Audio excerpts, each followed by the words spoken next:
ایک سورہ فاتحہ کی تلاوت فرما دیجیے گا آپ سب کو۔ بسم اللہ الرحمن الرحیم۔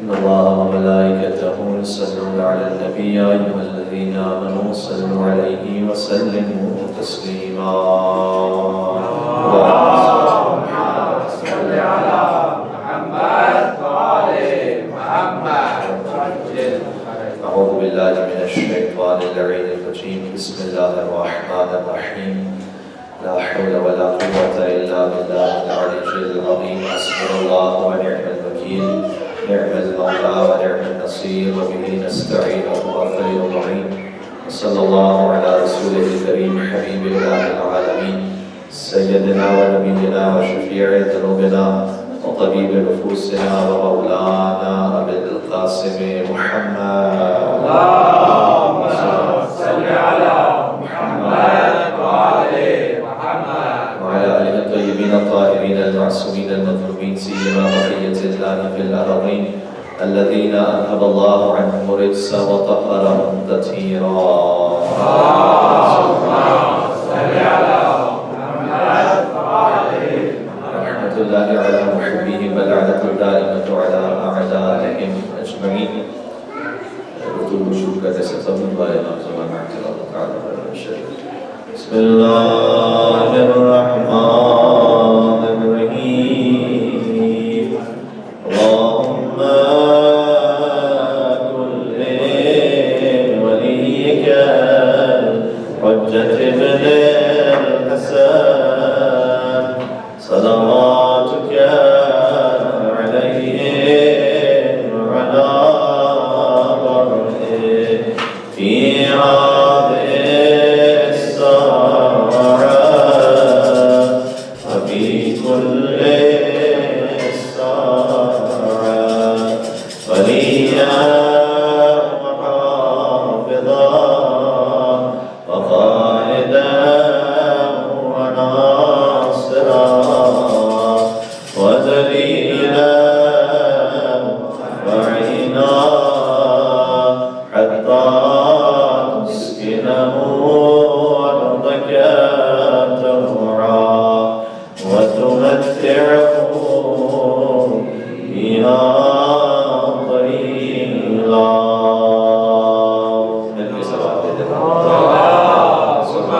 صل على محمد وعلى محمد خدا تعالیٰ کا پھر سے شکر ادا ہے اس نے یہ توفیق عطا فرمائی کہ ہم اپنی زندگی میں سے کوئی وقت نکال سکیں اپنی ہدایت اور اپنی اصلاح کے لیے خاص طور پر ماہ رمضان المبارک میں اور آپ حضرات کا بھی بےحد ممنون اور شکر گزار ہوں کہ مجھ سے آج یہ کہا گیا کہ آپ میں سے بعض احباب نے یہ خواہش کا اظہار کیا ہے کہ میں تھوڑا سا طویل گفتگو کروں زیادہ تفصیلی گفتگو کروں تو اتنا نہ رکھیے گا کہ مغرب سے آگے چلی جائے گی بات۔ دوسری بات یہ کہ تفصیلی گفتگو کرنا کوئی اس میں حرج نہیں ہے، کوئی اس میں ظاہر ہے کہ اب جب محرم کی گفتگو ہوتی ہے تو اس میں کوئی لمبی تقریر ہو بھی جاتی ہے، لیکن ہر جگہ کا اور ہر مجمع کا ایک مزاج اور کیپیسٹی ہوتی ہے، اس کا بھی خیال کرنا چاہیے۔ تو آپ میں سے بہت سو نے یہ کہا ہے کہ ہمیں 45 منٹ سے گفتگو کم محسوس ہو رہی ہے، تھوڑا سا اور گفتگو کریں۔ اس میں مجھے ایک بات یاد آئی کہ ایک پولیٹیشین تھے کہ جو گئے جگہ پر دور گاؤں دیہات تھا وہ تقریر کرنے کے لیے، تو اس کا مطلب یہ سمجھے گا کہ ہمیں کوئی گاؤں کے آنا چاہیے، تو بڑے آپ سٹی میں رہ رہے ہیں، لیکن وہ وہاں پر پہنچے تقریر کرنے کے لیے تو انہوں نے کہا کہ صرف ایک شخص آیا ہوا تھا تقریر سننے کو، تو انہوں نے اس سے پوچھا کہ میں کیا تقریر کروں، ایک تم آ جاؤ خالی۔ تو اس نے کہا کہ دیکھیے میں تو ایک دیہاتی ہوں اور میں اتنا جانتا ہوں کہ اگر میرے پاس 20 بھینس ہوں اور اس میں سے 19 چارہ نہ کھا رہی ہوں تو اس کی وجہ سے میں ایک کو چھوڑ نہیں دیتا، کم از کم اس کو تو دے دیتا ہوں چارہ۔ تو انہوں نے کہا مجھے تمہاری مثال بہت اچھی لگی، تو چلو تم ایک ہی آئے گا تو میں تقریر کر دیتا ہوں۔ تو انہوں نے تقریر کی پھر اب جب تقریر کی تو 2 گھنٹے کی تقریر کی ہوگی، اور 2 گھنٹے کی تقریر کے بعد اس سے پوچھا کہ آپ کو کیسا محسوس ہوا، میری تقریر کیسے لگی آپ کو؟ حضور میں ایک بات یہ بھی سمجھتا ہوں کہ جو میری 20 بھینسیں ہیں اگر ایک موجود ہو تو 20 کا کھانا ایک کو نہیں کھلانا تو اس میں ہمیں ہر جگہ کی کیپیسٹی ہوتی ہے، اس میں ہضم کرنے کی صلاحیت ہوتی ہے، تو تھوڑا تھوڑا کر کے انشاءاللہ آگے بڑھیں گے اور انشاءاللہ دیکھیں گے کہ جیسے جیسے بات پہنچتی جائے گی تو ویسے ویسے ہم اس کا اگر موقع بن سکا تو ڈیوریشن بھی بڑھا دیں گے، ورنہ کوئی بات نہیں، میں اسی 40-45 منٹ سے چاہیں گے کہ کوئی کوالٹی بات تک پہنچ سکے۔ اور کل کی جو گفتگو تھی وہ صفت اکبر امام حسن مصطفیٰ علیہ السلام سے متعلق تھی۔ مولا کے نام پر ایک سوال بھیجے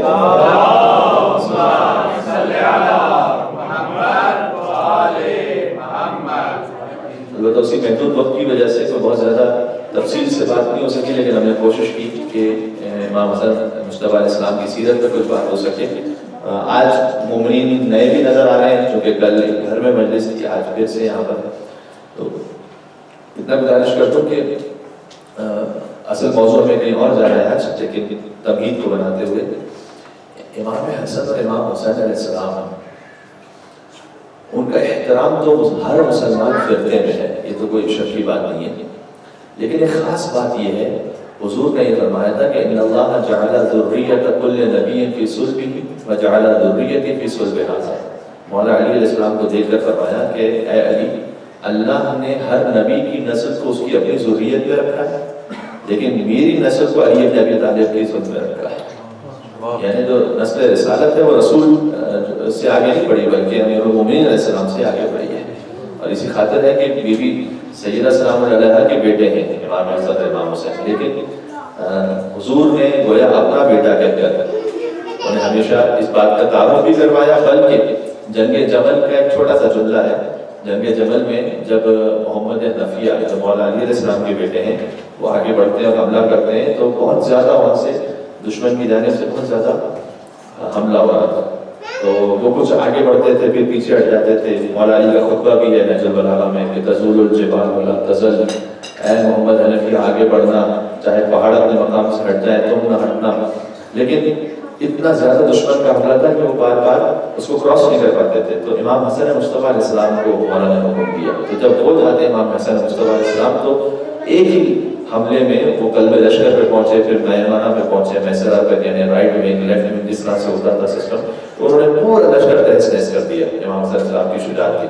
جب واپس پلٹے تو محمد حنفیہ کے چہرے پر کچھ شرمندگی کے آثار تھے کہ میں بہت کوشش کے بعد وہ نہ کر سکا جو میرے بھائی حسن نے کر دیا۔ اس وقت مولا علی علیہ السلام آگے بڑھے اور انہوں نے بڑا لطیف جملہ ارشاد فرمایا، کہا ہے محمد حنفیہ تم فکر نہ کرو، اس لیے کہ مقابلہ تو 2 برابر کی چیزوں کا ہوتا ہے، تم میں اور حسن میں کوئی مقابلہ ہی نہیں ہے۔ اچھا پھر کیا وجہ مولا نے کہی؟ کہا تم میں اور حسن میں کوئی مقابلہ نہیں ہے، اس لیے کہ تم میرے بیٹے ہو اور حسن محمد مصطفیٰ کا بیٹا ہے۔ تو اس خاطر ہے امام حسن مصطفیٰ سے اکبر ان کا ذکر میں نے کل بھی عرض کیا تھا کہ کم ہوتا ہے ہماری محفل میں، بلکہ حجاج بن یوسف کے دربار کا ایک جملہ آپ کو سناتا ہوں تاکہ مولا کی فضائل سے تھوڑی سی ہماری محفل منور اور بابرکت ہو جائے۔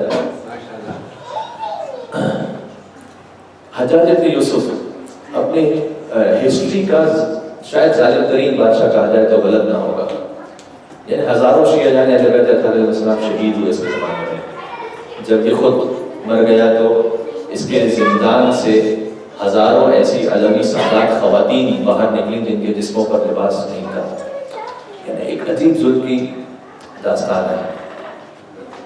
آج جو ہم سمجھتے ہیں کہ دنیا بھر میں جہاں کہیں نہیں معلوم کتنا ظلم ہوتا ہے رہتے چاہنے والوں پر، جو کچھ ہسٹری میں ہو چکا اس کے مقابلے میں شاید آج کچھ بھی نہیں ہے۔ تو اس کا دربار تھا، میں امام حسن علیہ السلام پر بات کر رہا ہوں تاکہ جو کل مومنین نہیں آ سکے تھے وہ بھی ذکر امام حسن علیہ السلام میں شریک ہو جائے۔ میری ذاتی خواہش تھی اس لیے کہ پھر سے عرض کروں کہ اسلام کا ذکر چونکہ کم ہوتا ہے لہٰذا پھر سے ہم نے چاہا کہ تھوڑا ذکر کر دیا جائے۔ تو عید قربان کا موقع تھا، تو حجاج بن یوسف جو ہے وہ عید کی نماز پڑھا کر وہ اپنے دربار میں آیا۔ اب دیکھیے حجاج بن یوسف جیسے بھی نماز پڑھا لیتے ہیں اور لوگ ان کے پیچھے نماز پڑھ لیتے تھے، یہ مذہب اہل بیت علیہ السلام کا افتخار ہے کہ 2 رکعت نماز کا بھی جو امام ہے اس کو بھی عادل ہونا چاہیے، ٹھیک ہے، ورنہ آپ یقین فرمائیے گا باقی جو ہمارے مسلمان مذاہب ہیں ان کے سیکٹس ہیں اس میں ضروری نہیں کیسا بھی انسان نماز پڑھا جائے. میں آپ کو سندھ پاکستان کا جو صوبہ ہے اس کی علاقے کا نام لے لوں گا، اور میں اس علاقے سے ہوگا تو پھر سب اس کو بعد میں چھیڑتے رہیں گے، اس لیے ایک جگہ تھا اس میں ہوا یہ کہ اب دوسرے محترم فرقے کی بات کر رہا ہوں، ان کے یہاں ایک امام جماعت پکڑے گئے غلط کام پہ، تو اب لوگوں نے کیا کیا کہ جناب مسجد میں ہی انہیں مارنا شروع کر دیا. اتنے میں اذان کا وقت ہو، یہ سچا وقت سنا، اذان کا وقت ہوا تو مارتے مارتے اس سے کہا کہ چل نماز پڑھا، نماز کے بعد پھر دیکھتے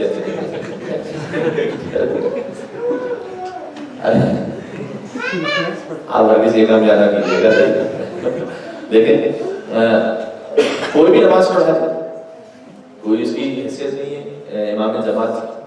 تو حجاج ابن یوسف جیسے بھی نماز پڑھاتے تھے، ایسے قاتل، ایسے ظالم، ایسے سفاہ، تو وہ نماز پڑھا کے آیا دربار میں، تو اس نے کہا کہ آج عید قربان کا دن ہے تو میں چاہتا ہوں کہ میں کسی علی کے شیعہ کو ذبح کروں.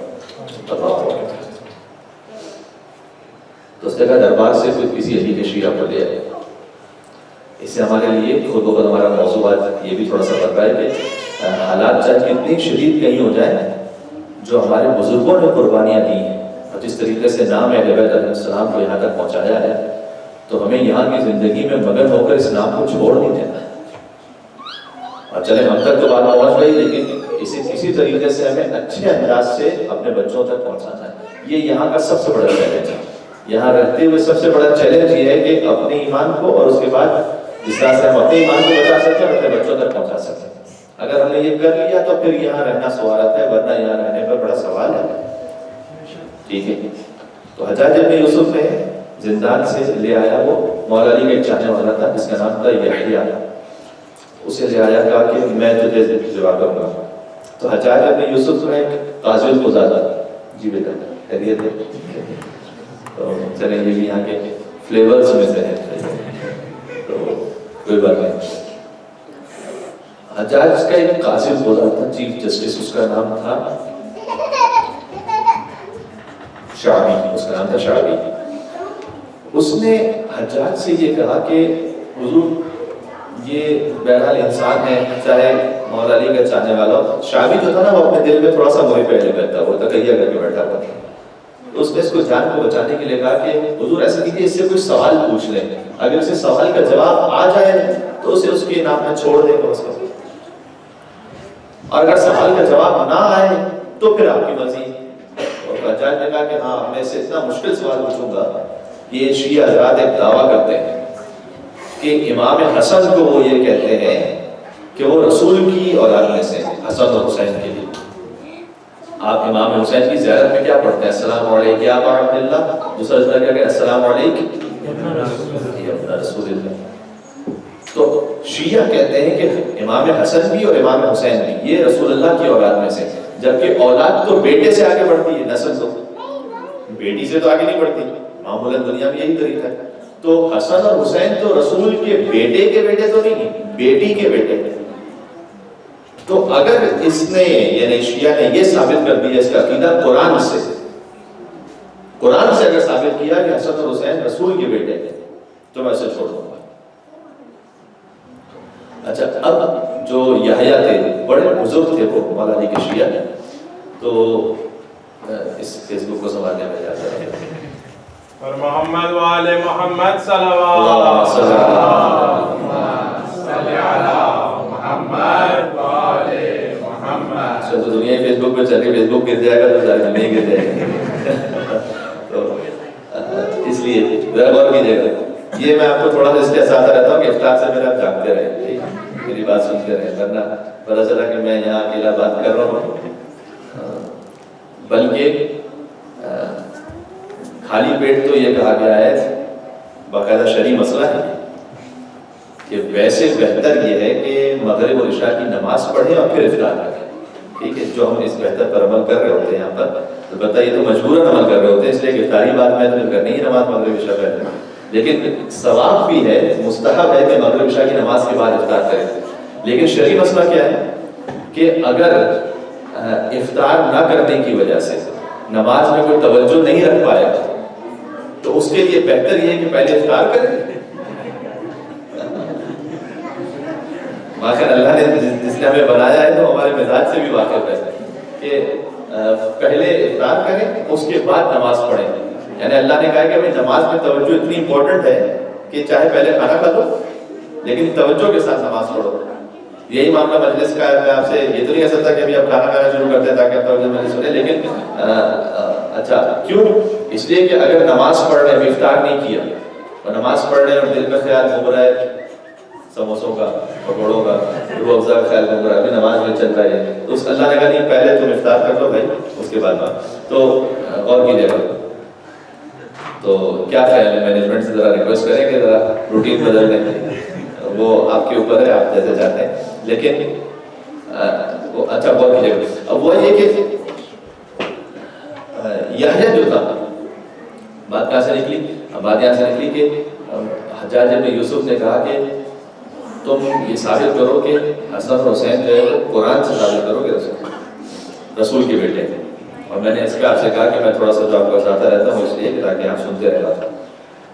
ابھی یحییٰ آیت پڑھنے والے تھے قرآن سے، کیا ثابت کرنے کے لیے کہ امام حسن امام حسین چاہے رسول کی بیٹی کے بیٹے ہیں پھر بھی رسول ہی کے بیٹے کہلائیں گے.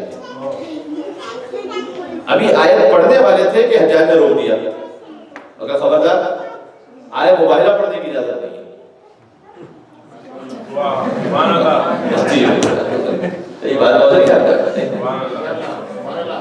تو خواتین سے تو میں پوچھ نہیں رہا ہوں، تو اپنے ضروری کاموں میں مصروف ہے. میں آپ سے پوچھ رہا ہوں کہ آپ تک بات پہنچ رہی ہے. وہ یہ کہ دیکھو آیت موبائلہ پڑھنے کی اجازت نہیں ہے. کیوں؟ آیت موبائلہ میں تو بہت کلیئر ہے، بسم اللہ الرحمن الرحیم فمن حاجک فیہ من بعد ما جاءک من العلم فقل تعالوا ندعو ابناءنا وابناءکم ونساءنا ونساءکم وانفسنا وانفسکم ثم نبتهل فنجعل لعنۃ اللہ علی الکاذبین. کہ رسول تم اپنے بیٹوں کو لاؤ، ہم اپنے بیٹوں کو لاتے ہیں. یہ تو بیٹے کا لفظ ہے، باقاعدہ بیٹے کا لفظ ہے، اس میں تو کوئی تعویل بھی نہیں کہ شاید اس سے مراد یہ ہو تو وہ نہیں، کچھ نہیں، بیٹے ہی کا لفظ ہے. تو رسول کے بیٹوں میں کون کہتے ہیں؟ امام حسن امام حسین علیہ السلام. خدا آپ کو انشاءاللہ مسجد نبوی کی زیارت نصیب فرمائے. آپ وہاں جب تشریف لے جائیں وہاں دیکھیے گا مختلف قرآن تو خیر ایک ہی ہے لیکن مختلف تفسیروں والے جو قرآن ہیں، ترجمے والے جو قرآن ہیں، انہوں نے اچھا سعودی گورنمنٹ سے اپروو، یعنی ان کی اپنی تفسیر کے حساب سے جو ہے اس میں آپ انگلش میں بھی ہیں، وہاں پر اردو میں بھی تفسیر ہے، کشمیری میں بھی ہے، شاید جرمن میں بھی مل جائے نا، دنیا کی ہر بڑی زبان میں وہاں پر قرآن تفسیر کے ساتھ رکھے ہوئے ہیں. اس میں آپ آیت موبائلہ نکال کے دیکھیے گا. اہل بیت کے فضائل میں جتنی آیتیں ہیں نا سب میں انہوں نے کہیں نہ کہیں کوئی ڈنڈی ماری ہوئی ہے، اس سے مراد یہ نہیں، اس سے مراد وہ نہیں. لیکن آیت موبائلہ میں آج تک چاہے کتنا ہی بڑا متعصب ہو، اس کے دل میں کتنا ہی بغض ہو، آیت موبائلہ میں ہر ایک لکھنے پر مجبور ہے کہ سوائے پنجتن پاک کے اور کوئی نہیں کہتا. مل کے سلوات پہ دے محمد و آل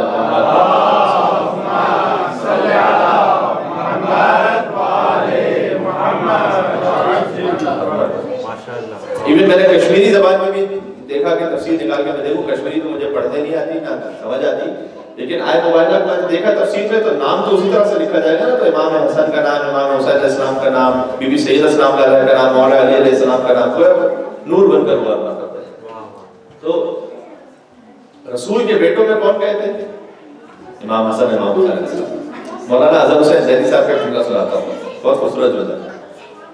جب یہ آیت نازل ہوئی تھی نا کہ اپنے بیٹوں کو لاتے ہیں، تو رسول کے تو ظاہری بیٹے تو اس وقت تھے نہیں، جو تھے حضرت قاسم یا حضرت ابراہیم سب کی وفات ہو گئی تھی پہلے، ٹھیک ہے. تو بہت سے لوگ یہ سمجھے کہ بھائی حضور کا بیٹا وہ ہے نہیں تو ہم امت ہی حضور کے بیٹے بن کر گویا جائیں گے. تو بڑا اردو اور عربی کا لطیف امتزاج کرتے تھے مولانا اعظم حسین زیدی صاحب مرحوم اللہ. وہ کہتے تھے کہ رسول جب مباہلہ کے لیے نکلے تو انہوں نے امام حسن امام حسین علیہ السلام کو لیا اور انہوں نے کہا کہ رسول نے گویا یوں کہا کہ یہ میرے ابناء اور تم اب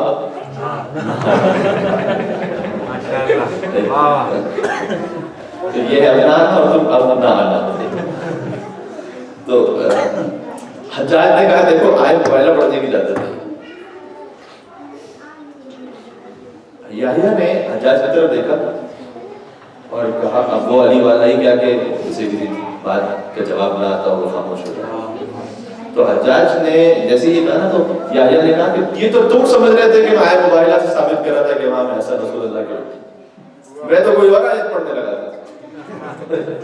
حجاج ایک دم چونک گیا، کوئی اور آیت بھی ہے قرآن میں؟ یعنی آیت مبارکہ بھی تو اسے پتا تھا، کیا کوئی اور آیت بھی ہے قرآن میں جس سے یہ ثابت ہوتا ہو کہ امام حسن علیہ السلام وہ بیٹی کے بیٹے ہیں لیکن پھر بھی رسول کے بیٹے ہیں؟ جی بالکل ہے آیت. تو اس نے کہا ہاں اگر آیت مباہلہ کے علاوہ تو نے کسی اور آیت سے ثابت کر دی ہے تب میں چھوڑ دوں گا. تو جو یحییٰ تھے تو مولا علیہ السلام، یحییٰ ابن یعمر کا پورا نام ہے. تو انہوں نے کہا کہ دیکھو سورہ انعام کی آیت ہے. اب آیتیں کل پرسوں بھی کچھ میں نے زیادہ تلاوت کی تھی اس لیے کہ رمضان کا مہینہ ہے، قرآن پڑھنا بھی ثواب ہے، سننا بھی ثواب ہے.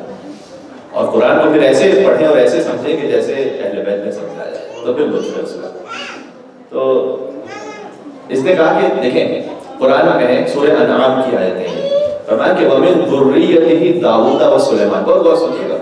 وَمِن ذُرِّيَّتِهِ داؤد وسلیمان وَأَيُّوبَ وَيُوسُفَ وَمُوسَى وَهَارُونَ وَكَذَلِكَ نَجْزِي الْمُحْسِنِينَ وَزَكَرِيَّا وَيَحْيَىٰ وَعِيسَىٰ وَإِلْيَاسَ كُلٌّ مِّنَ الصَّالِحِينَ. یہ آیت ہے سورہ انعام.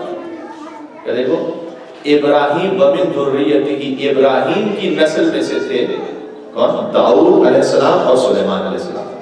وزکریا ویحییٰ وعیسیٰ وإلیاس. اچھا یہ سب کے سب ابراہیم کی نسل میں سے تھے. اچھا پہلے اس سے پہلے تو یہ نام ہے وایوب ویوسف وموسیٰ وہارون، یہ سب ابراہیم کی نسل سے تھے. وکذالک نجزی المحسنین، ہم احسان کرنے والوں کو ایسے ہی جزا دیتے ہیں. وزکریا ویحییٰ وعیسیٰ وإلیاس، یہ بھی ابراہیم کی نسل سے. وکل من الصالحین، یہ سب ہمارے صالح بندے تھے. یہ آیت قرآن میں. حجاج نے کہا کہ اس کا ہمارے موضوع سے کیا تعلق ہے؟ ہم کیا بات کر رہے ہیں، تم کیا آیت پڑھ رہے ہیں؟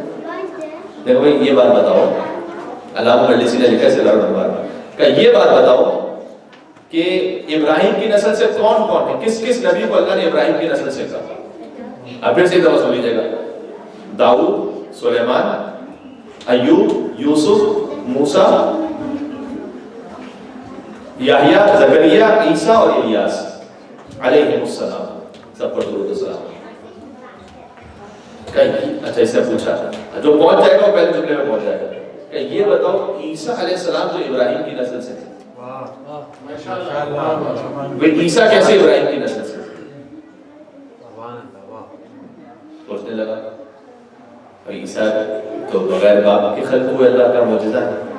تو عیسیٰ تو حضرت مریم کے ذریعے سے ابراہیم کی نسل سے، اور تو بیچارے کیونکہ حضرت عیسیٰ کے والد ہی تو بس عیسیٰ جو ہے مریم کے ذریعے سے فرزند ابراہیم.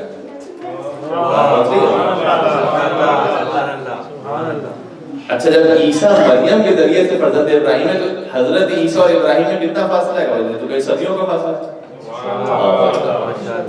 اس نے کہا کہ بھائی جب کئی صدیوں کے فاصلے سے عیسیٰ ایک خاتون کے ذریعے سے یعنی مریم سلام اللہ علیہ کے ذریعے سے فرزند ابراہیم ہو سکتے ہیں تو بغیر کسی فاصلے کے حسن اور حسین فاطمہ زہرا کے ذریعے سے فرزند رسول کیوں نہیں ہو سکتے؟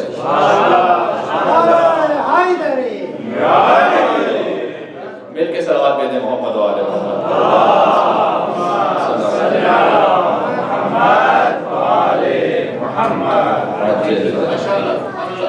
جب یہ آیت پڑھی نا تو شعبی جو قاضی القضات تھا حجاج بن یوسف کا، وہ بھی قرآن کا حافظ تھا. اس نے کہا فَكَأَنَّمَا سَمِعْتُ هَٰذِهِ الْآيَةَ أَوَّلَ مَرَّةٍ، مجھے ایسا لگا جیسے زندگی میں پہلی مرتبہ اس آیت کو سن رہا ہوں. ٹھیک اب سمجھ میں آیا کہ جب قرآن کو اہل بیت علیہ السلام کی تفسیر کے سانچے میں پڑھا جائے گا تو پھر وہ جو مراد حقیقی ہے، وہ جو اللہ سبحانہ و تعالیٰ کہنا چاہتا ہے، پھر وہ کسی اور طریقے سے تک بات پہنچے گی. یہیں سے اب چاہتا تھا کہ مختصر رکھوں بات ہو، لیکن چلے اچھی بات ہے امام حسن علیہ السلام کے فضائل پر بھی بات ہو گئی. بقول شاعر کے ہیں مدحت حسن کے عنوان نئے نئے اور لاؤں کہاں سے لفظوں کے قرآن نئے نئے، لاؤں کہاں سے لفظوں کے قرآن نئے نئے. اور جھولا جھلاؤں پیار کرو نوکری کرو، جھولا جھلاؤں پیار کرو نوکری کرو، ہے قلب جبرائیل میں ارمان نئے نئے. کل جو مومن تشریف لائے تھے حضرت ابو طالب پر میں نے بات ختم کی تھی، تو وہیں پر آج بات پہنچا رہا ہوں. جھولا جھولاؤں پیار کروں نوکری کروں ہے قلب جبرائیل میں ارمان نئے نئے، اور ان کی سمجھ میں تم ابو طالب نہ آؤ گے، ان کی سمجھ میں تم ابو طالب نہ آؤ گے، وہ لوگ جو ہوئے ہیں مسلمان مل کے صلوات بھیجے محمد وعلی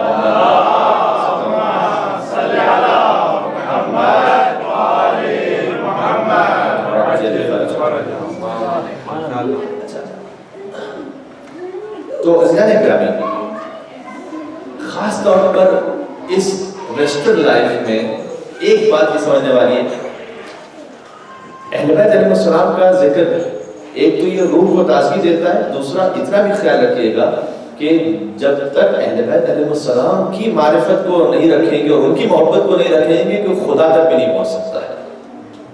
خدا تک پہنچنا ممکن ہی نہیں ہے بغیر علی اور اولاد علی کے. فارسی زبان کا بلکہ شاعر اس نے شہریار بہت مشہور شاعر، اس نے ایک بڑی بارے کا دولارہ نظم بھی اس میں کہا کہ بے علی شناختم من بے قسم خدا خدا رہا، خدا کی قسم میں نے خدا کو علی کے ذریعے سمجھا ہے.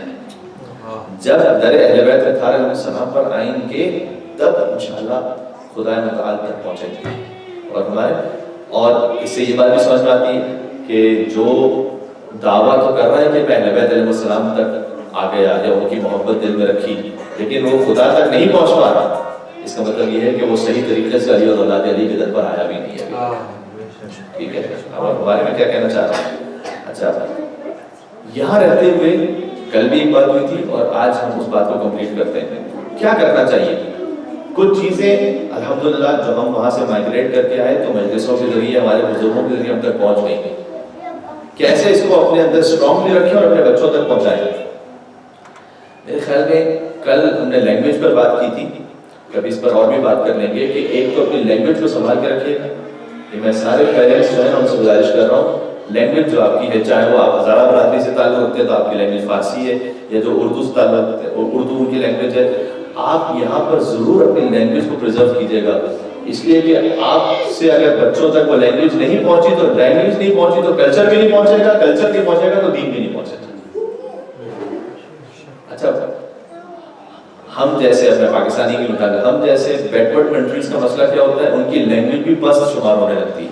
یعنی اردو بولو تو بڑی شرم کی بات سمجھی جاتی ہے. مجھے نہیں پتا یہاں پر ایسا نہیں، آسٹریلیا میں تو ایسے ہی میں جانا رہتا ہوں. تو کوئی اردو بول رہا ہو بچہ تو بڑا سمجھ رہا ہے کہ اردو بول رہا ہے. ٹھیک ہے، شاید یہاں پر بھی ایسا محسوس ہوتا ہو کہ ایسا نہیں ہے، تو اچھی بات ہے. لیکن اگر ہم نے اس شرما شرمی میں اس تک اس اردو کو نہیں پہنچایا یا فارسی کو نہیں پہنچایا، اس تک آگے جا کے دین بھی صحیح نہیں پہنچ سکے. اس لیے کہ مثلا ابھی جرمن لینگویج میں دین کا کانٹینٹ اتنا اسٹرانگ نہیں ہے کہ آگے وہ جا کے اس میں بھی وہ پریزرو کر لے گا، نہیں مشکل ہو جائے گا اس میں. اس لیے پہلا پوائنٹ یہ ہے کہ ضرور اپنی لینگویج کو سنبھال کر کے. دوسرا پوائنٹ، یہاں ضرور کوشش کریں، ویسے تو ہر جگہ پر ہے لیکن باہر رہتے ہوئے بالخصوص اپنے فیملی سٹرکچر کو ضرور بہت مضبوط رکھیں. ٹھیک ہے، بچوں کو جس میں وقت دینا ہے، کیونکہ یہاں سارا سوشل سیکورٹی سسٹم ایسا ہوتا ہے کہ ماں باپ کچھ بھی نہ کرے تب بھی بچہ اچھی طرح سے پڑھ رہا ہوتا ہے. اس کی ایجوکیشن ہے، اس کی ہیلتھ، اس کو تو سب کچھ یہاں گورنمنٹ دے رہی ہوتی ہے، آپ کو کرنے کی ضرورت ہی نہیں ہوتی. لیکن اگر بچوں سے وہ تعلق نہیں رہا یا ایون آپس میں فیملی بانڈنگ ایسی نہیں رہی کہ جیسی ہونی چاہیے، کمزور رہی، تو پھر ہوتا یہ ہے کہ باہر کی طرف زیادہ دیکھتے ہیں. اچھا، یعنی انسان، اچھا مجھے ابھی سوال بھیجے محمد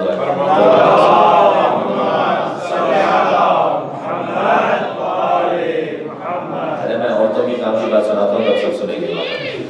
رسول کے پاس ایک صاحب آئے، ان کے صحابی، انہوں نے آ کر کہا، یہ بات سنیے گا جس سے سمجھ میں آئے گا جو میں فیملی بانڈنگ کی بات کر رہا ہوں، خالی نماز روزہ عبادت نہیں ہے.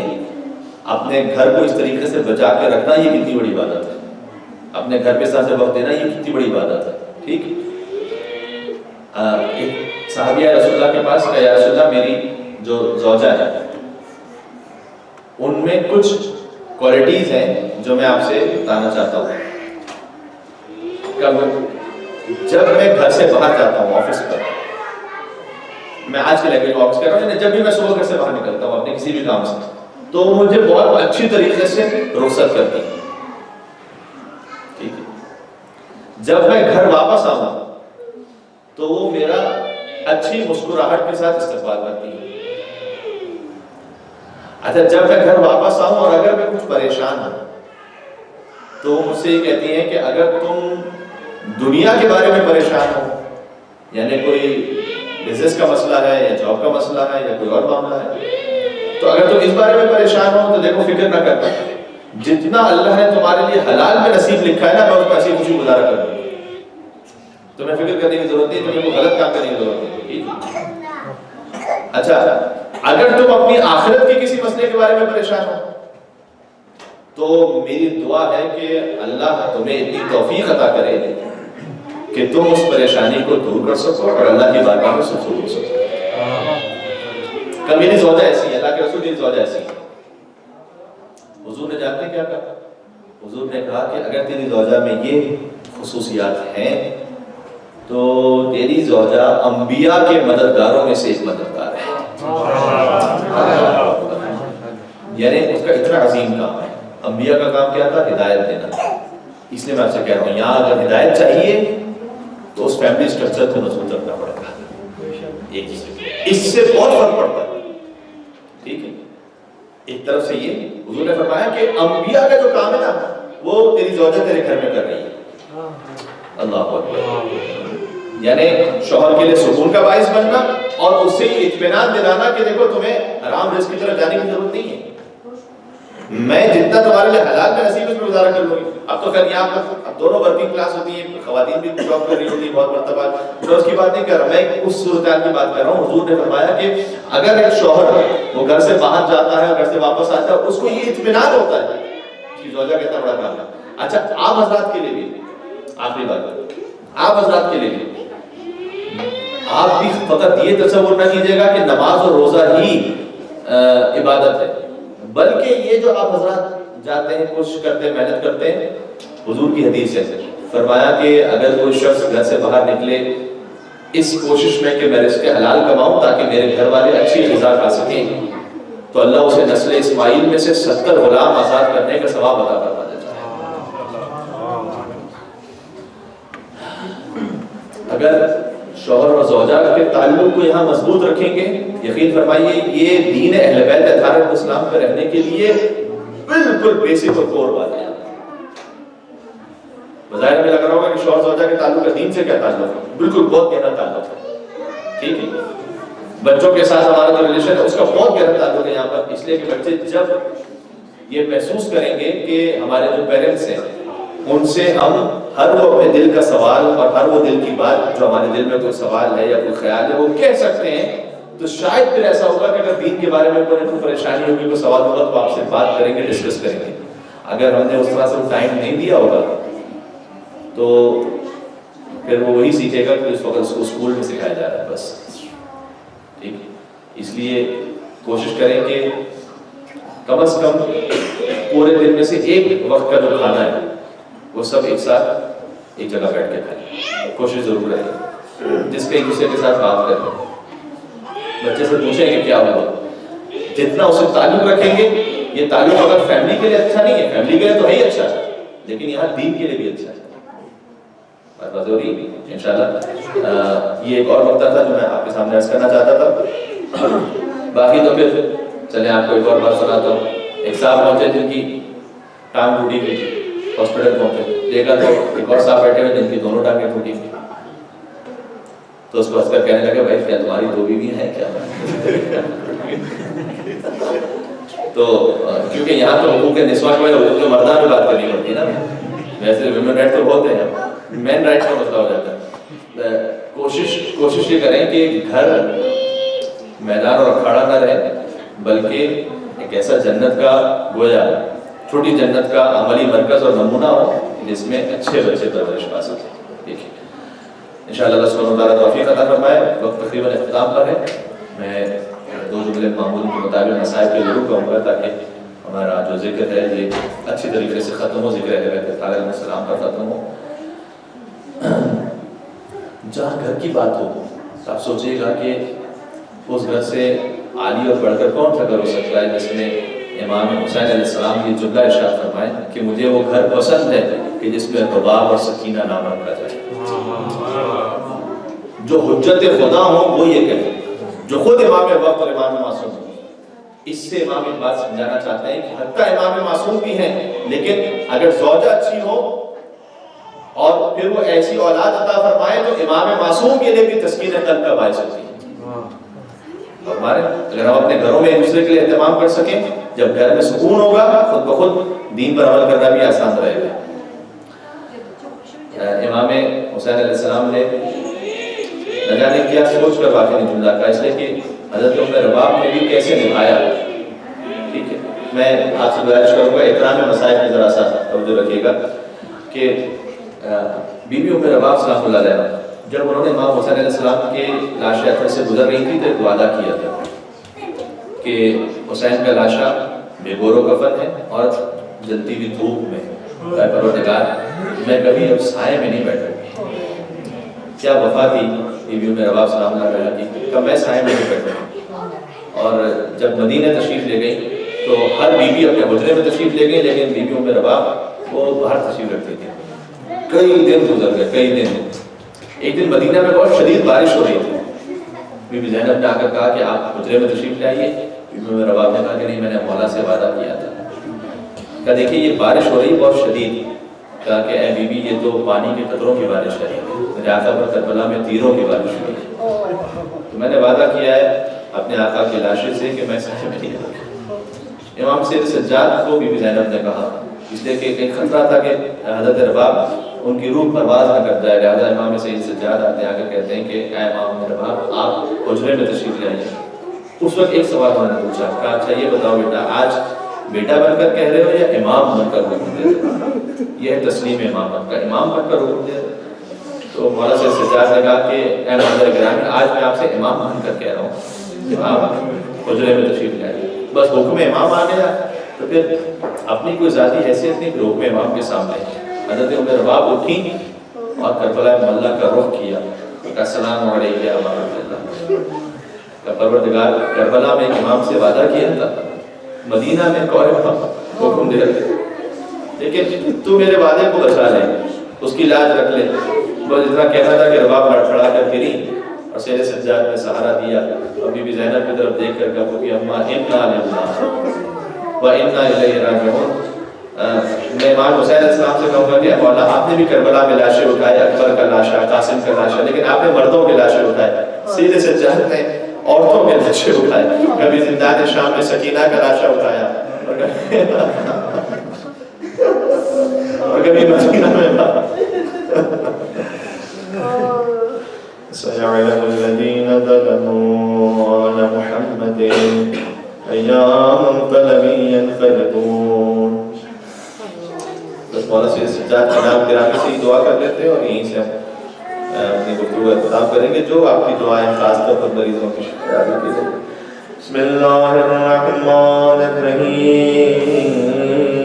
يا أبا الحسن يا علي بن الحسين يا زين العابدين يا ابن رسول الله يا حجة الله على خلقه يا سيدنا مولانا إنا توجهنا واستشفعنا وتوسلنا بك إلى الله وقدمناك بين يدي حاجاتنا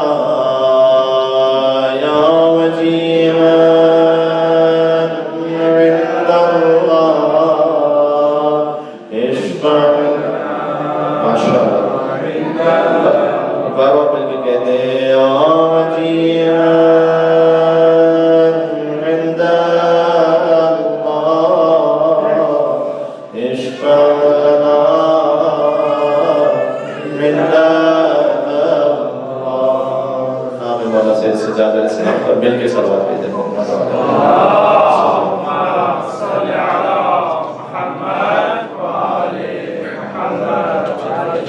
دیا، سبق کو بتایا.